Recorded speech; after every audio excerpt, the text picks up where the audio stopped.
Bonjour à vous, bienvenue à l'école de guérison divine. Et aujourd'hui, nous allons lire Matthieu chapitre 6, verset 5. Matthieu chapitre 6, verset 5. Lorsque vous priez, ne soyez pas comme les hypocrites, qui aiment à prier debout dans les synagogues et au coin des rues, pour être vus des hommes. Je vous le dis en vérité, ils reçoivent leur récompense. Le Seigneur Jésus-Christ est dans le temple. Et peut-être qu'il y a eu des gens qui sont venus devant Jésus. Ils posent la question au Seigneur. Ils disent, Seigneur, mais toi quand on te voit, tu imposes les mains aux malades. Les malades sont guéris. Tu dis, esprit de surdité, sors de ce corps. L'esprit de surdité sort. Tu dis, je t'ordonne de marcher et le paralytique marche. Et les disciples disent, mais Jésus, quand on te regarde, tu es en bonne santé. Les disciples disent, mais tu ne tombes jamais malade. Comment ça se fait? Même quand il y a l'épidémie, les gens attrapent la grippe, les gens attrapent la fièvre. Toi, tu n'attrapes pas la fièvre, tu n'attrapes pas la grippe, tu ne tombes pas malade. Comment ça se fait?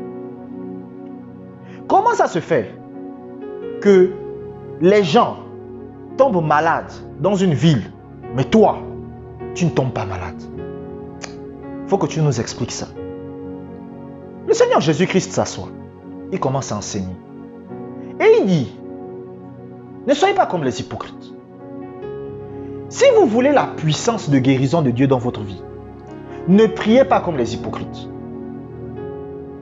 Il dit que lorsque tu pries, va dans ta chambre, ferme la porte et prie ton Dieu dans le secret. C'est-à-dire passe du temps avec Dieu dans le silence.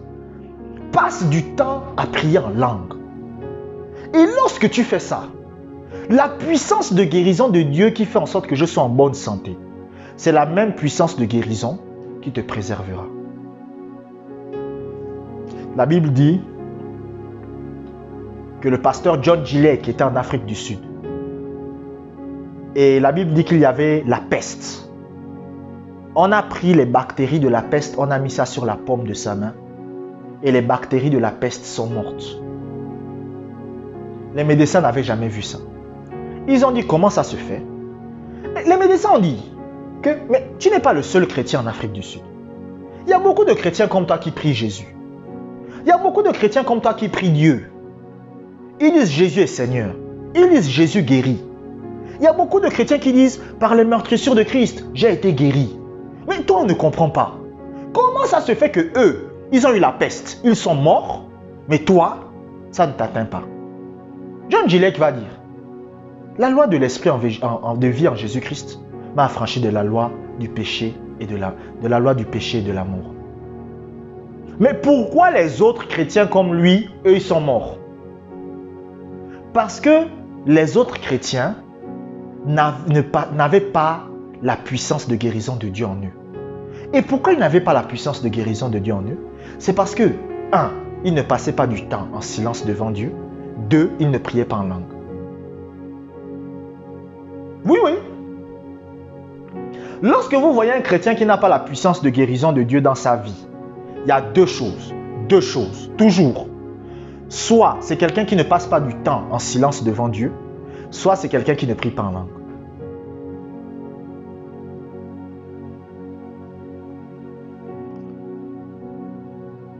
Pourquoi Jésus ne tombait jamais malade? Pourquoi Paul ne tombait jamais malade? Écoutez, la Bible dit que l'apôtre Paul il va être avec des hommes à la plage. Et ils vont prendre des broussailles. Pendant que l'apôtre Paul prend des broussailles, la Bible dit qu'il y a un serpent qui va sortir. Le serpent va mordre Paul. Un serpent venimeux, il mord Paul. Les hommes qui vont regarder ça vont dire que, oh, le gars là, il va mourir. C'est fini pour lui, il va mourir. Mais la Bible dit que Paul a secoué le serpent sur le feu et il a continué à ramasser ses broussailles tranquillement. Les gens ne font que regarder Paul. Mais il remarque que Paul ne meurt pas. Et les gars ont dit quoi? Que Paul, c'est un dieu. Ils ont dit que non, c'est un dieu. Pourquoi c'est pas humain? Quelqu'un, un serpent venimeux te mord, le venin rentre dans tes veines, ça ne te tue pas. C'est que le gars là, il est avec Dieu. Mais cette puissance de guérison, écoutez, la puissance de guérison qui a fait en sorte que Paul ne tombe pas mort, c'est quoi? C'est quoi?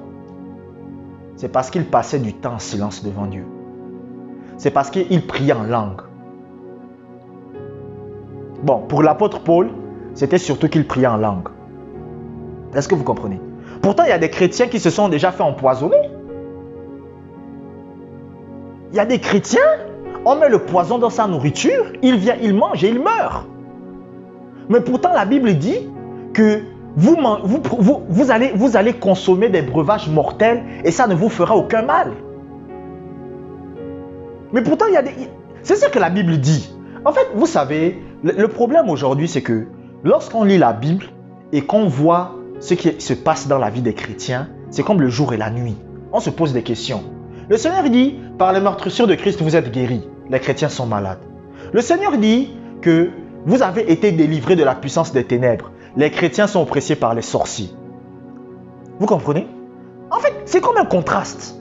On se dit, mais qu'est-ce qui se passe? Le problème, c'est parce que la puissance de Dieu n'est pas dans la vie des chrétiens. Et pourquoi? Parce qu'ils ne passent pas du temps en silence devant Dieu. Parce qu'ils ne passent pas du temps à prier en langue. Je vous ai dit, faites votre choix. Faites votre choix. Soit vous passez... Écoutez, moi, il y a par exemple un frère, il m'avait écrit. Il m'avait dit, Josué, moi, j'aime pas trop prier en langue.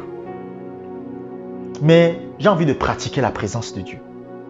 Je lui ai dit, mais c'est très bien. Je lui ai dit, si tu ne pries pas en langue et que tu veux pratiquer la présence de Dieu, si c'est le chemin que tu as choisi, c'est très bien. Et il y a d'autres personnes. Il y avait une sœur qui m'avait contacté. Elle m'avait dit, Josué, moi, je ne veux pas trop pratiquer la présence de Dieu, mais moi, je veux prier en langue. Je lui ai dit, mais c'est très bien aussi. Si c'est le chemin que tu as choisi, c'est très bien. Il y a une autre qui m'avait appelé, elle m'avait dit, j'envoie le feu. J'ai dit, non, non, non, ça, c'est pas bon. Soit tu restes en silence, soit tu pries en langue. Tu dois faire entre ces deux choix-là. Mais pas des histoires d'envoyer le feu. Elle a dit, ah d'accord. Donc la puissance de guérison, l'autorité spirituelle va grandir lorsque vous passez du temps dans la prière. Nous allons lire un deuxième passage biblique. Matthieu chapitre 6 verset 7. Matthieu chapitre 6 verset 7. En priant, regardez, écoutez très bien. En priant, ne multipliez pas de vaines paroles, comme les païens, qui s'imaginent qu'à force de paroles, ils seront exaucés. Écoutez, c'est Jésus qui parle. C'est le Fils de Dieu qui parle. Il vous dit, lorsque vous êtes devant Dieu, ne commencez pas à beaucoup parler. C'est pour ça que, écoutez, la majorité des prières que les chrétiens font dans les églises, Dieu n'est pas avec eux. Parce qu'ils parlent trop. Dieu aime les gens qui savent rester en silence devant lui. Écoutez, le seul moment là où Dieu vous autorise à parler beaucoup devant lui, c'est lorsque vous priez en langue. Quand vous priez en langue, vous pouvez prier en langue pendant 3 heures devant Dieu. Dieu est content. C'est le seul moment. C'est-à-dire si vous venez devant Dieu et vous priez en langue pendant 2 heures de temps, Dieu est content. Vous comprenez? Parce qu'il sait que la prière que vous êtes en train de faire, c'est le Saint-Esprit qui est en train de vous inspirer ce que vous dites. Dieu est content. Mais si vous commencez à venir pendant 2 heures de temps, vous commencez à parler à Dieu. Dieu, Seigneur, augmente mon salaire. Après, deuxième sujet de prière. Oh Seigneur, vraiment, le mariage. Troisième sujet de prière. Oh Dieu, je construis un terrain. Vraiment. Là, vous agacez Dieu. Si vous avez des sujets de prière, un sujet de prière, ce n'est pas obligé de durer 2 heures, 1 heure de temps. Par exemple, si vous voulez construire un terrain, vous venez devant Dieu, Seigneur, j'ai un terrain, j'ai envie de construire. Aide-moi s'il te plaît. Fin. Ça n'a pas besoin de durer 5 minutes, 10 minutes, 20 minutes. Dieu a déjà écouté.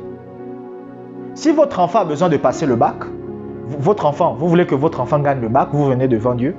Ah Seigneur, j'ai mon enfant qui passe le bac, fais en sorte qu'il gagne le bac s'il te plaît. Fin. Ça n'a pas besoin de durer 1 heure. Oh Dieu, que mon enfant gagne le bac. Oh Dieu, que mon enfant gagne le bac, Seigneur. Oh Seigneur, le bac, le bac, le bac, le bac. Dieu lui-même, il regarde, mais il dit, mais oh, j'ai compris. Si vous voulez la puissance de guérison de Dieu dans votre vie, si vous voulez l'autorité spirituelle pour la guérison dans votre vie, vous devez apprendre soit à rester en silence, soit à prier en langue. Ça dépend de vous.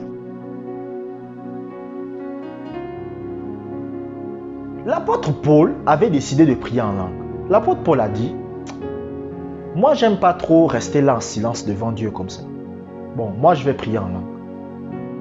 Et c'est comme ça que l'apôtre Paul a commencé à prier en langue. Donc il priait en langue, il priait en langue, il priait en langue. Et la puissance de guérison de Dieu a commencé à opérer dans la vie de Paul. Vous comprenez? Ça a commencé à opérer dans la vie de Paul. Le Seigneur Jésus-Christ a dit, bon, moi, je vais rester en silence devant mon Père. Donc le Seigneur Jésus-Christ, il venait, il se mettait à genoux et il restait là. Je vous ai dit, si vous avez du mal dans la présence de Dieu, vous commencez à avoir beaucoup de pensées. Répétez simplement Jésus dans votre cœur. Jésus, Jésus, Jésus, Jésus, Jésus. Et vous allez voir que votre intelligence va se calmer. Donc, vous devez accroître la puissance de guérison en vous. Et comment vous le faites? Comment vous augmentez la puissance de guérison de Dieu en vous? C'est en passant du temps en silence ou à prier en langue. Les chrétiens qui ne passent pas du temps en silence devant Dieu, les chrétiens qui ne passent pas du temps à prier en langue, n'ont pas la puissance de guérison de Dieu dans leur vie. C'est-à-dire qu'ils peuvent confesser la guérison. Ils peuvent déclarer la guérison. Ils peuvent dire, je décrète et déclare que je suis guéri. Je décrète et déclare que je suis guéri. Je décrète et déclare que je suis guéri. S'ils ne passent pas du temps à être en silence devant Dieu, s'ils ne passent pas du temps à prier en langue, s'ils ne font rien de tout ça, ils sont juste en train de perdre leur temps. Parce que le problème des chrétiens d'aujourd'hui, en fait, ils pensent que la confession, ce n'est pas la magie. La confession, c'est simplement la libération de la puissance de Dieu. Mais s'il n'y a pas de puissance, la confession ne sert à rien. Est-ce que vous comprenez? La puissance de guérison de Dieu s'accumule en vous lorsque vous passez soit du temps en silence devant Dieu, soit à être dans la prière en langue. Et c'est quelque chose que vous faites quotidiennement. Est-ce que vous comprenez? Ce n'est pas quelque chose que vous faites une fois, ça y est, j'ai la puissance de guérison. Non, c'est quelque chose que vous faites quotidiennement.